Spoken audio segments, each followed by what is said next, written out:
సభ్యులు ఏం ఉండదు, నల్లగా రావడం మనిషి ఏం ఉండదు, బాగుంటుంది, నీళ్ళు బాగుంటాయి, మంచి నీళ్ళగా ఉంటాయి, తాగడానికి కొంచెం సబ్బుగా ఉంటాయి. ఎంత హాలు, ఇదేమో కిచెన్.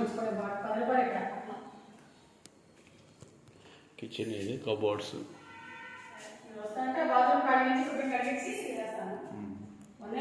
చిన్న డైనింగ్ రూమ్, ఇది టాయిలెట్ అటాచ్డ్, ఇదేమో బెడ్రూమ్.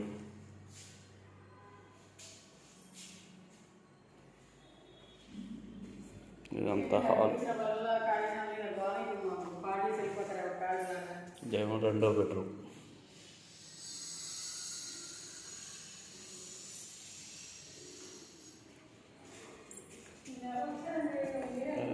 నార్త్ సైడ్ ఎంట్రన్స్, ఇది టాయిలెట్. ఈ సెకండ్ బెడ్రూమ్కి ఇటు ఎంట్రన్స్ ఉంది.